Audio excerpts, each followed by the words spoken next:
यापूर्वी आवाहन करूनही अतिक्रमण हटवलं जात नसल्यानं अखेर आज कोल्हापूर महापालिकेच्या वतीनं अतिक्रमण निर्मूलन कारवाईचा बडगा उगारण्यात आला।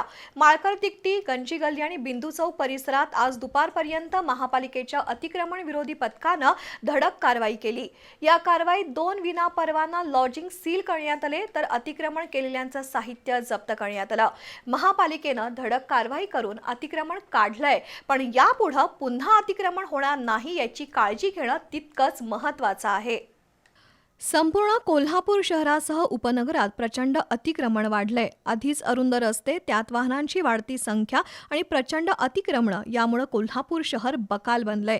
शिवाय वारंवार वाहतूक कोंडी होते। याबाबत महापालिकेच्या सभागृहात सविस्तर चर्चा झाली होती। त्यातूनच अतिक्रमण विरोधी मोहीम तीव्र करण्याचा प्रशासनानं निर्णय घेतला। आज सकाळी 7:30 वाजता महानगरपालिकेच्या छत्रपती शिवाजी मार्केट विभागीय कार्यालय आणि अतिक्रमण निर्मूलन पथकानं धडक कारवाईला सुरुवात केली।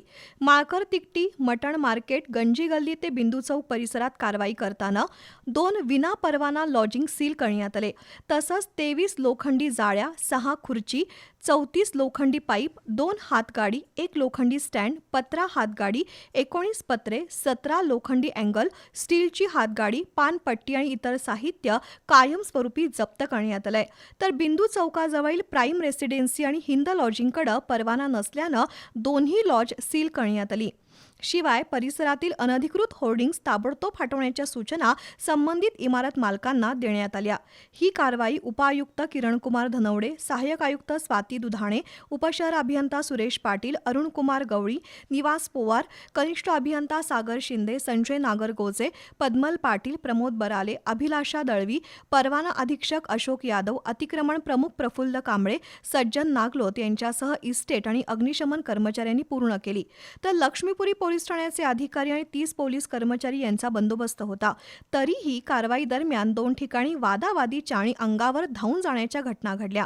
ज्यांनी अतिक्रमण केलंय त्यांनी स्वतःहून अतिक्रमण काढून घ्यावं, अन्यथा जप्त केलेलं साहित्य कोणत्याही परिस्थितीत परत दिलं जाणार नाही असा इशारा महापालिकेकडून देण्यात आलाय।